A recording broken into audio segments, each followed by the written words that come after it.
Yo, what up? I'm Josh. Do you use the Eartec Ultralite headsets at your church? Do you want to be able to record your comms so that you can use them with your multiview for training or just listening back to a Sunday morning? Well, none of their documentation tells you how to do this or even mentions it being possible. And when I reached out to their support representatives, they also told me this was impossible. But I found out a way, and it's super easy and only costs about $8. Let's take a look at how it sounds and then what you need to make this happen. Okay, so the one caveat to all of this is that it only works if you actually use their full hub system and not just the master-slave headsets on their own. I suppose if you really wanted to, you could cannibalize one of your existing headsets and splice some wires together and make your own cables and make it work, but if you're doing that, I feel like you're putting a little too much work into it, plus you're voiding your warranty, so that just seems like not the right approach to me. So we'll just stick to using the hub. If you've ever looked at your hub that closely, it's got a few ports along the side of it. Right here you have the ones where you would plug in an extra headset to be wired to the hub. But right here is the one we're interested in.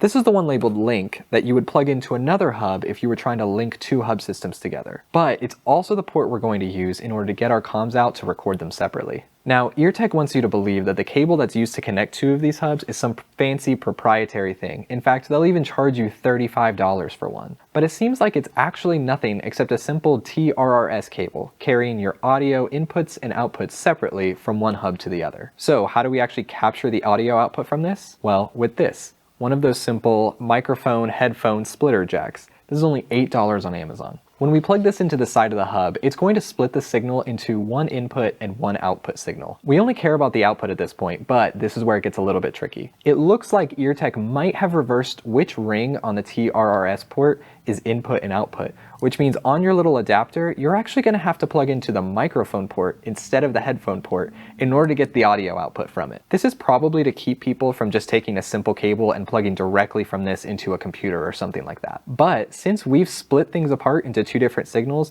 this port has everything we need to actually record the comms. At this point, all we need to do is run an aux cable from the splitter to our computer or a phone or an ATEM Mini or wherever it is you want to record that signal. Here at OKC Community, we run it into our ATEM Mini that also has our multiview being fed into it. This way we can record the whole thing and layer it together in post. Here, take a look.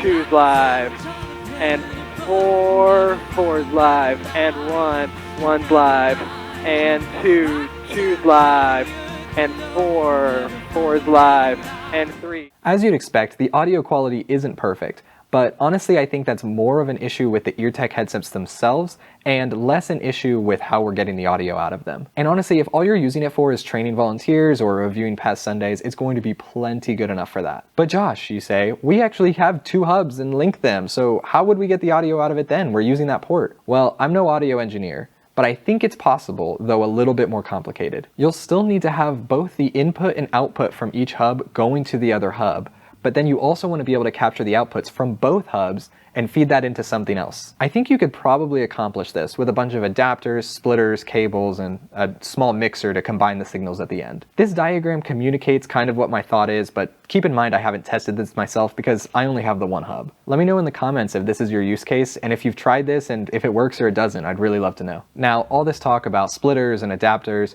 I get it. If you're handy with a soldering iron, you can actually do this yourself by just kind of splicing some cables together and creating a much cleaner cable that you could use.